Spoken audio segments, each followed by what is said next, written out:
வணக்கம் மக்களே, சற்றுமுன் கிடைத்த தகவல் ஒன்றை பார்க்க போகிறோம். விஜயை பார்க்கலாமா? சீரியஸாக விவாதித்த ராகுல் காந்தி மற்றும் சோனியா. விஜய் கேட்ட டைம் என்ன நடந்தது? திடீர் தகவல். இந்த ஒரு தகவலை பற்றி தான் நாம் பார்க்க போகிறோம். தகவலை பார்ப்பதற்கு முன்னதாக நீங்கள் நம்மளுடைய சேனலுக்கு புதிய பார்வையாளர்களாக இருந்தீர்கள் என்றால் மறக்காமல் நம்மளுடைய சேனலை சப்ஸ்கிரைப் செய்து வைத்துக் கொள்ளுங்கள் மக்களே. தற்பொழுது தமிழக வெற்றிக் கழகத்தின் தலைவர் விஜய் காங்கிரஸ் கட்சியின் மூத்த தலைவர் ராகுல் காந்தியை சந்திக்க தீவிரமாக முயன்று வருகிறார். விஜயின் இந்த முயற்சி தமிழக அரசியல் களத்தில் பெரும் பரபரப்பை ஏற்படுத்தியுள்ளது. இச்சந்திப்பு நேரம் ஒதுக்கலாமா என்பது குறித்து ராகுல் காந்தியும் சோனியா காந்தியும் தங்கள் கட்சி மூத்த தலைவர்களுடன் தீவிர ஆலோசனை நடத்துவதாக அரசியல் வட்டாரங்கள் தெரிவிக்கின்றன. விஜயுடன் கூட்டணி வைக்க சின்ன கட்சிகள் கூட ரெடியாக இல்லை.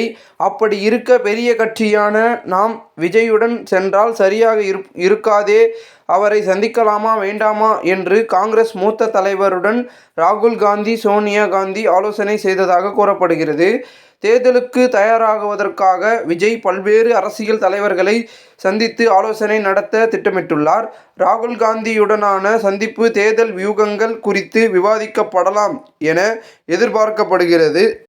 மேலும் திமுக காங்கிரஸ் கூட்டணியை பிரிக்கும் நோக்கிலும் இச்சந்திப்பு இருக்கலாம் என்றும் சிலர் கருதுகின்றனர். ராகுல் காந்தியை சந்திப்பதற்கான அனுமதிக்கு விஜய் தரப்பு கேரளாவில் உள்ள காங்கிரஸ் தலைவர்கள் மற்றும் தனக்கு நெருக்கமானவர்கள் மூலம் காங்கிரஸ் தலைமைக்கு தூது அனுப்பியுள்ளனர். காங்கிரஸ் கட்சியின் மூத்த தலைவரான ராகுல் காந்தியை சந்திக்க நேரம் கேட்டுள்ளதாகவும் இது தமிழக அரசியல் வட்டாரத்தில் முக்கியத்துவம் பெற்றுள்ளதாகவும் தகவல்கள் வெளியாகியுள்ளன.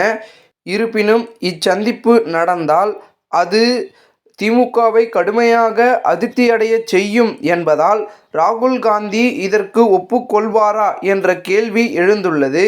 விஜயுடன் கூட்டணி வைக்க சிறிய கட்சிகளுடன் தயக்கம் காட்டும் சூழலில் பெரிய கட்சியான காங்கிரஸ் இவரை சந்திப்பது சரியாக இருக்குமா என ராகுல் சோனியா காந்தி விவாதிக்க கூறப்படுகிறது.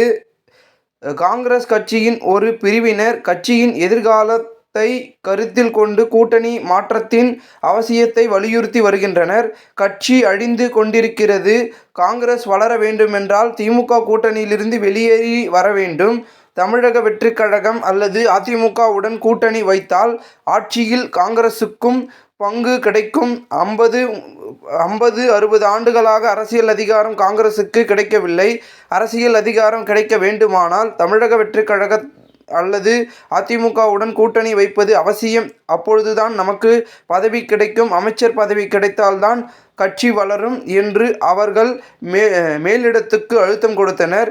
விஜயின் தூது குறித்து காங்கிரஸ் கட்சியின் மேலிடம் இதுவரை அதிகாரப்பூர்வமாக எந்த கருத்தையும் தெரிவிக்கவில்லை. விஜயின் முயற்சி அரசியல் வட்டாரத்தில் பரபரப்பை ஏற்படுத்தி ராகுல் காந்தியின் ஒப்புதலுக்காக காத்திருப்பதாக தகவல்கள் நிலவுகின்றன. ஆனால் காங்கிரஸ் தரப்பு நிர்வாகிகள் சிலர் கூட்டணி பற்றி இப்பொழுது பேசுவது தேவையற்றது. திமுகவுடன் கட்சி மேலிடத்துக்கு நல்ல நெருக்கம் இருக்கிறது. கூட்டணி பற்றி அவர்களே முடிவெடுத்து கொள்வார்கள் என கூறியுள்ளனர். விஜய் காங்கிரஸ் கட்சிக்கு தூது அனுப்பவுள்ளதாக வெளியான தகவல் அரசியல் களத்தில் பல்வேறு வியூகங்களை உருவாக்கியுள்ளன. இந்த சந்திப்பு குறித்து தகவல்கள் அரசியல் பார்வையாளர்களின் கவனத்தை ஈர்த்துள்ளன. காங்கிரஸ் தலைமையின் முடிவுகள் அரசியல் களத்தில் முக்கிய தாக்கத்தை ஏற்படுத்தும் என்றும் எதிர்பார்க்கப்படுகிறது. இந்த ஒரு தகவலை குறித்த பொதுமக்கள் உங்களுடைய கருத்துக்களை கூறுங்கள். இதுபோன்று நீங்கள் அரசியல் சார்ந்த நிகழ்வுகளாம் தினசரி தெரிந்து கொள்ள நம்முடைய சேனலை சப்ஸ்கிரைப் செய்து வைத்துக் கொள்ளுங்கள்.